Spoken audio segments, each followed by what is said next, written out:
I used to think my gut was just a tube. Food goes in, digestion happens, waste comes out. That was basically the whole story in my head. And I think a lot of us grew up with that same mental model. But here's what I was getting completely wrong. Your gut isn't just processing food. It's an entire ecosystem. And honestly, it might be running more of your life than your brain is. So I want to walk you through what changed my mind. Because once you see this, you can't unsee it. Let me start with something that sounds wild, but stick with me. Your body contains roughly 37 trillion human cells. That's you.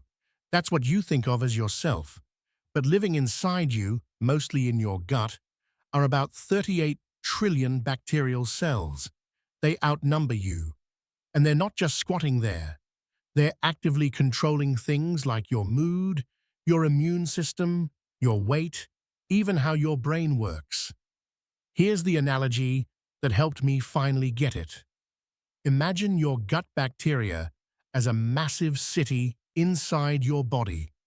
You are the mayor, sure, but there are 38 trillion citizens running the actual infrastructure. They're maintaining water systems, power grids, communication networks. If the citizens are healthy and diverse, the city thrives. If they're depleted or imbalanced, everything starts to fail. The streets get dangerous, services break down, the whole system gets stressed. Your body is the city. The bacteria are the citizens. And most of us have been treating our city like a place to dump whatever we want without thinking about the consequences. When I first learned about the gut-brain axis, that's the two-way communication between your microbiome and your nervous system, I found a study from Stanford published in 2021 that blew my mind. They showed that people with low bacterial diversity had measurably higher anxiety and depression scores. The connection wasn't subtle. Your bacteria are literally manufacturing neurotransmitters that affect your mood. Serotonin, dopamine, GABA. Your gut makes about 90% of your body's serotonin. Not your brain, your gut.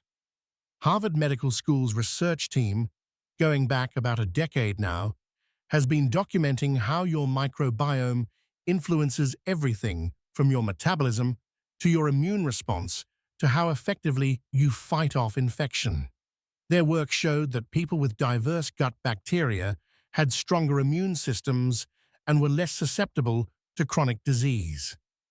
And then the NIH and Lancet published a major analysis showing that microbiome diversity was one of the strongest predictors of healthy aging, stronger than exercise alone, stronger than diet alone. When they looked at people over 100 years old, the one thing they all had in common wasn't genetics, it was bacterial diversity. I can't believe this isn't more widely known.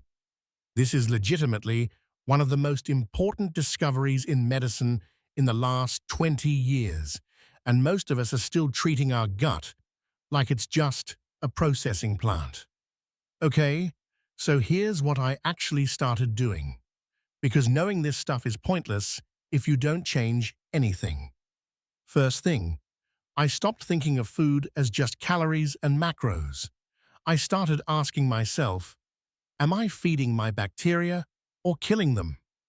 Every time I eat ultra-processed food with a ton of added sugars and seed oils, I'm essentially poisoning the city. So I started eating more whole foods, vegetables especially. The fiber feeds the good bacteria. I went from maybe 2 servings of vegetables a day to trying for 8 or 9. I know that sounds like a lot, but here's what I noticed. Within 2 weeks, my digestion improved, my energy was more stable, and honestly, my anxiety went down.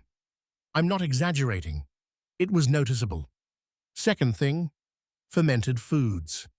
I started adding sauerkraut, kimchi, or plain yogurt with live cultures to almost every meal.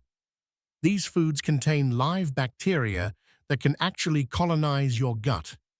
I added these in small amounts at first, just a spoonful or two, because if you go too hard, too fast, your system gets upset. But after a few weeks of consistency, I felt a shift. My digestion became more predictable, which sounds boring, but is actually life-changing. Third, I got intentional about sleep and stress. This was the part that surprised me most. Your microbiome operates on a circadian rhythm, just like you do. When you're sleep-deprived and stressed, your gut bacteria become imbalanced. So I committed to getting to bed by 10:30 most nights and spending about 5 minutes a day doing something that actually calmed my nervous system. Not scrolling, not half meditation, but real deep breathing or walking outside. The combination of better food, fermented foods, and better sleep created this positive feedback loop. I'm not asking you to overhaul your life tomorrow. Pick one of these. Just one. Start with eating one more serving of vegetables today than you normally would. Or add one fermented food to your next meal. Or commit to 30 minutes earlier bedtime this week. That's it. That's the ask. I'll keep researching this stuff and sharing what I find, because I genuinely think understanding your microbiome is one of the most practical things you can do for your health right now. If this resonated with you, I'd love to have you stick around. We're all trying to figure this out together.